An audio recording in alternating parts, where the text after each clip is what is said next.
My name is Emily Carter, and this is my story.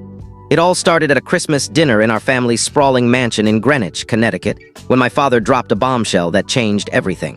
The dining room was decked out in holiday cheer, twinkling lights, a massive pine wreath over the fireplace, and a table groaning under the weight of turkey, mashed potatoes, and Mom's famous pecan pie. My older sister, Jessica, was smirking as usual, her husband, some hedge fund bro named Chad, glued to her side. My parents, Robert and Linda Carter, sat at the head of the table, looking like they'd just stepped out of a New England country club catalog. Then Dad cleared his throat, holding up his wine glass. "Big news, everyone. I'm selling Carter Investments. It's a done deal, $6 million from a firm called City Pulse Ventures. And Emily, don't expect a cent." Jessica snorted, her perfectly manicured nails tapping her glass. I just smiled. "Who's the buyer, Dad?" I asked, leaning back in my chair. "City Pulse Ventures," he said, puffing out his chest. "Big players in Manhattan." I couldn't help it, I laughed. "That's my company." The room went dead quiet. You could have heard the snow falling outside. Let me back up. I grew up in a wealthy family in Connecticut, where old money and new ambitions collided. My father, Robert Carter, ran Carter Investments, a financial firm he'd inherited from his grandfather. It was the family legacy, and Dad never shut up about passing it down to his kids. Jessica, 5 years my senior, was the golden child. She could do no wrong, straight as captain of the lacrosse team, Dartmouth grad. When she finished college, Dad made her CEO of Carter Investments faster than you can say nepotism. Me. I graduated from Boston University with a finance degree and joined the firm as a low-level analyst. Just another cubicle drone. I worked my tail off, 70-hour weeks, crunching numbers, charming clients, staying late to double-check spreadsheets. After 2 years, I mustered the courage to ask Dad for a promotion. "Work harder, Emily," he said, barely glancing up from his Wall Street Journal. "Prove you're worth it." So I did. I poured everything into my job. Then at a quarterly board meeting in our sleek Hartford office, I saw my chance to shine. "Dad, I've got a proposal," I said, standing tall. "We should invest in blockchain technology, specifically Ethereum. It's cutting edge and the data backs its potential." This was back when crypto was still a niche topic, dismissed by most as internet funny money. Jessica laughed so hard she nearly spilled her latte. "Are you kidding, Emily? That's a Ponzi scheme. We'd lose everything." "It's not a scheme," I shot back. "It's risky, sure, but calculated risks are how we grow. We're stuck in the Stone Age with these safe bet bonds." Dad leaned back, stroking his chin like I'd suggested investing in a time machine. "Emily, you're a dreamer. This crypto nonsense is a pipe dream. Our clients want security, not your wild ideas." Jessica piled on. "Dad, she's embarrassing us. You should fire her." My face burned. "That's not fair, Jess. I'm trying to keep us ahead of the curve."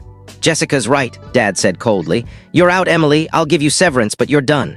I looked at Mom, who was fussing with her napkin, avoiding my eyes. She'd always been the family diplomat, but now she just nodded. "It's for the best, honey." Humiliated, I stood up. "Fine, I'm gone." Dad wired me $150,000 as severance, a generous sum, but it felt like a bribe to vanish. So I did. I packed up my Hartford apartment, said goodbye to my college friends, and moved to Austin, Texas, where the tech scene was buzzing and nobody knew the Carter name. In Austin, I landed a job at a mid-sized investment firm, Lone Star Capital. It wasn't as flashy as Dad's company, but they valued my hustle. I rented a cozy loft downtown, using part of my severance for the deposit. The rest. I invested in Ethereum, the very thing my family mocked. I'd done my homework and believed in the tech, even if they thought I was nuts. For a year, my investment bobbed up and down like a boat in a storm. I didn't panic. I focused on my job, earning a promotion to portfolio manager. Then, Ethereum exploded. My $100,000 investment ballooned to $1 million, then $15 million, then $80 million. When I cashed out a chunk, my bank account read $200 million. I stared at the numbers on my laptop, sitting in my tiny Austin apartment, heart pounding. I turned Dad's hush money into a fortune that made Carter Investments look like a lemonade stand. With that money, I founded my own firm, City Pulse Ventures, named after my rescue mutt Pulse, who'd been my loyal companion through it all. I didn't use the Carter name. My success would stand on its own. City Pulse invested in bold ideas, biotech startups, quantum computing, green energy. We took risks the old guard wouldn't touch. Within 5 years, we were featured in Forbes, and our portfolio was worth $1 billion. I never reached out to my family. No Christmas cards, no birthday texts. They'd made it clear I wasn't part of their world, so I built my own. 10 years after leaving Connecticut, I was in my Austin office, overlooking the Colorado River, when my assistant, Mia, handed me a file. "You might want to see this. It's about your dad's company." I hadn't thought about Carter Investments in years, but curiosity got me. The report was brutal. The firm was bleeding cash on the brink of collapse. Dad's old-school strategies, municipal bonds, blue-chip stocks, hadn't kept up with the market. Competitors had embraced tech and crypto. Dad hadn't.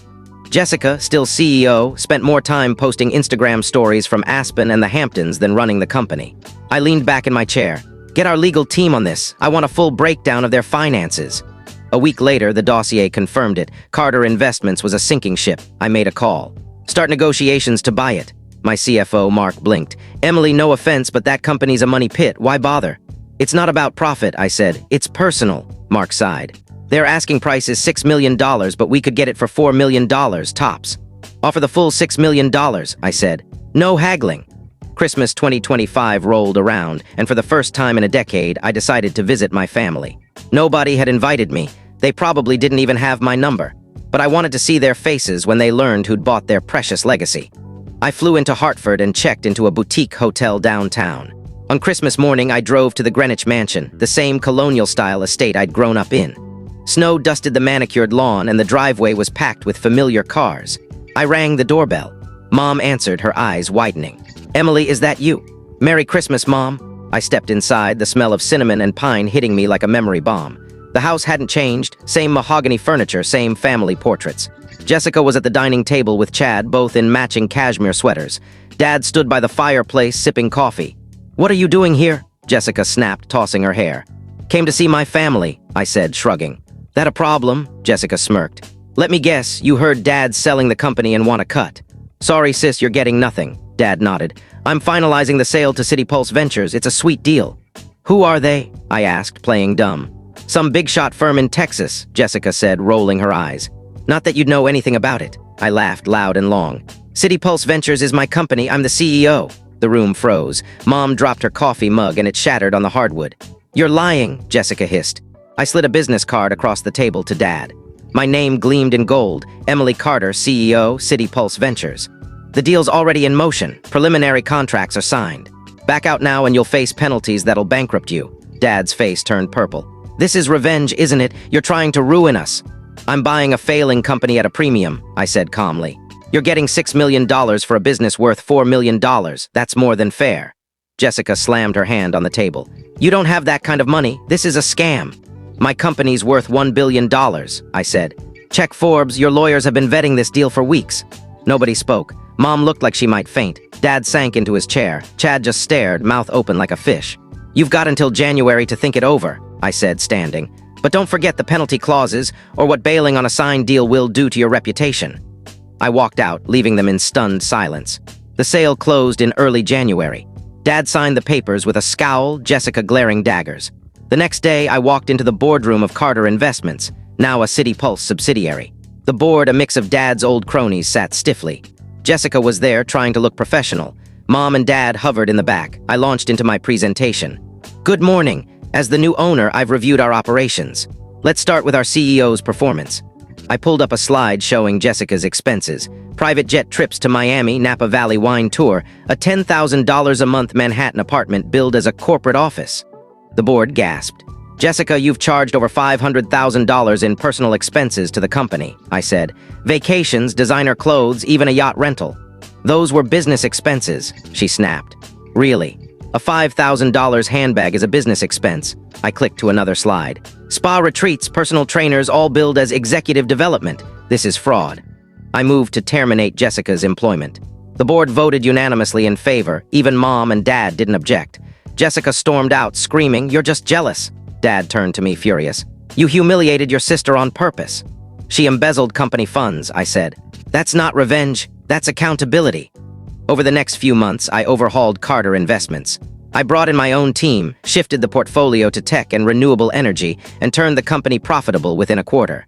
City Pulse Ventures absorbed it as a thriving branch. My parents kept calling, texting, even sending handwritten letters. I ignored most of it, but finally met them for coffee at a Greenwich cafe. They looked tired, older. Dad got straight to the point. "We gave Jessica half the sale money. We thought it was fair. She worked there for years." I raised an eyebrow. "And Chad's got a gambling problem," Dad admitted. "He blew most of it on bad bets. Jessica used the rest to cover his debts, and I had loans from trying to save the company. We're strapped." "So you're broke," I said flatly. "We have some left," Mom said quickly. "But not enough for the house, the lifestyle." "Sell the mansion," I said. Buy something modest. I can help you invest what's left for steady income, not a handout, an investment. Dad's face reddened. We're your parents, Emily. You owe us more than that. You fired me, called me a dreamer, and kicked me out, I said. Now you want my help. That's what I'm offering, fair terms like any client. They left in a huff. Months later, my lawyer called. Your parents want to invest $400,000 with City Pulse. Set up a standard account, I said. No special treatment. Their money went into a conservative portfolio, earning a 12% return, enough for a comfortable retirement. I heard through the grapevine that Jessica got Chad into rehab and took a job as a marketing coordinator. No corner office, just a desk like mine used to be. Mom and Dad sold the Greenwich estate and moved to a condo in Naples, Florida. One evening, Mom called. Emily, thank you for treating us fairly, not for giving us special favors, but for giving us a chance after everything. You're welcome, I said. We're proud of you, she said softly. You were right about Ethereum, about taking risks. We should have listened. Thanks, Mom, that means something. Will you visit just as family? I paused. Maybe. I'll let you know. 2 years later, City Pulse Ventures was a juggernaut, and the former Carter Investments was our star division. I'd built an empire from the ashes of my family's rejection. I'd bought their company, fired my sister, and proved them wrong. But the victory wasn't what I'd expected. It wasn't about gloating, it was about closure. I'd shown the world what I could do, and that was enough.